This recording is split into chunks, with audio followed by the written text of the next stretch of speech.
नमस्ते। आज हम एक ऐसे टॉपिक पर बात करने जा रहे हैं जो आपके फाइनेंशियल फ्यूचर को बदल सकता है। आज हम बात करेंगे कैसे आप रियल एस्टेट में इन्वेस्ट करके अच्छा प्रॉफिट कमा सकते हैं। रियल एस्टेट इन्वेस्टमेंट एक ऐसा एरिया है जहां सही नॉलेज और स्ट्रैटेजी से आप अपनी रिटर्न्स को मैक्सिमाइज कर सकते हैं। रियल एस्टेट यानी कि जमीन और प्रॉपर्टी में पैसा लगाना एक बहुत ही समझदारी भरा फैसला हो सकता है। बस थोड़ा सही नॉलेज और पेशेंस होना चाहिए। ये एक लॉन्ग टर्म इन्वेस्टमेंट है जो आपको फाइनेंशियल स्टेबिलिटी और ग्रोथ दे सकता है। पहली बात, सस्ते में खरीदना और महंगा बेचना। ये एक बेसिक प्रिंसिपल है जो हर इन्वेस्टर को समझना चाहिए। मार्केट की ट्रेंड्स को समझकर और सही व्यक्ति पर इन्वेस्टमेंट करके आप अपने रिटर्न्स को मैक्सिमाइज कर सकते हैं। अगर आप सही जगह और सही समय पर प्रॉपर्टी खरीदते हैं तो आपको बहुत अच्छा रिटर्न मिल सकता है।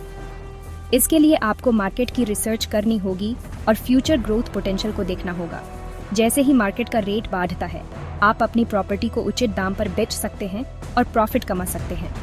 मार्केट की फ्लक्चुएशंस को समझना और उन्हें अपने फेवर में यूज करना एक सक्सेसफुल इन्वेस्टर की पहचान है। इसके लिए मार्केट की रिसर्च और ट्रेंड्स को समझना बहुत जरूरी है। आपको local market conditions, economic indicators और फ्यूचर डेवलपमेंट प्लान्स का ध्यान रखना होगा। दूसरी बात, लोन लेकर प्रॉपर्टी खरीदना। लोन लेना एक कॉमन प्रैक्टिस है जो आपको अपनी ड्रीम प्रॉपर्टी खरीदने में मदद कर सकता है। ज्यादातर लोगों के पास इतना पैसा नहीं होता कि वो सीधा प्रॉपर्टी खरीद सकें, इसलिए लोन लेना एक अच्छी चॉइस हो सकती है। लेकिन लोन लेने से पहले आपको अपनी फाइनेंशियल सिचुएशन को अच्छी तरह से इवेलुएट करना होगा, इसलिए लोन लेना एक अच्छी चॉइस हो सकती है। बैंक से लोन लेकर आप अपनी ड्रीम प्रॉपर्टी ले सकते हैं, लेकिन लोन टर्म्स और इंटरेस्ट रेट्स को समझना बहुत जरूरी है। बैंक से लोन लेकर आप अपनी ड्रीम प्रॉपर्टी ले सकते हैं। इसके लिए आपको अपनी क्रेडिट स्कोर अच्छी रखनी होगी और ईएमआई समय पर चुकानी होगी।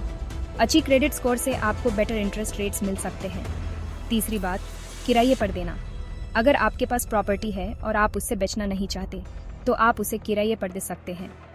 ये एक एक्सीलेंट वे है पैसिव इनकम जनरेट करने का। अगर आपके पास प्रॉपर्टी है और आप उसे बेचना नहीं चाहते तो आप उसे किराए पर दे सकते हैं। इसे आपको हर महीने पैसिव इनकम मिलती रहेगी। किराए पर देने से आप अपने प्रॉपर्टी की मेंटेनेंस कॉस्ट को भी कवर कर सकते हैं। इसे आपको हर महीने पैसिव इनकम मिलती रहेगी, लेकिन टेनेंट का सिलेक्शन बहुत केयरफुली करना चाहिए।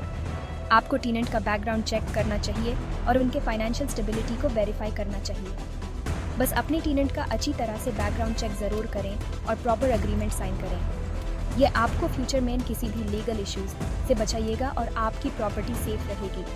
तो दोस्तों, यह थे कुछ इंपॉर्टेंट टिप्स जिनके थ्रू आप रियल एस्टेट में इन्वेस्ट करके अच्छा प्रॉफिट कमा सकते हैं। रियल एस्टेट इन्वेस्टमेंट एक लॉन्ग टर्म कमिटमेंट है जो आपको फाइनेंशियल फ्रीडम दे सकता है। याद रखें, पेशेंस और सही डिसीजन मेकिंग से आप अपना फाइनेंशियल फ्यूचर सिक्योर कर सकते हैं। सही प्लानिंग और एग्जीक्यूशन से आप रियल एस्टेट इन्वेस्टमेंट में सफल हो सकते हैं। अगर आपको ये वीडियो पसंद आई तो लाइक करें और शेयर करें। आपके लाइक्स और शेयर से हमें मोटिवेशन मिलता है और हम आपके लिए और भी यूजफुल कंटेंट ला सकते हैं। और ज़्यादा ऐसे ही यूजफुल टिप्स के लिए चैनल को सब्सक्राइब करना ना भूलें। शुक्रिया। आपके सपोर्ट से ही हम आपके लिए ऐसे इन्फॉर्मेटिव वीडियोस लाते रहेंगे।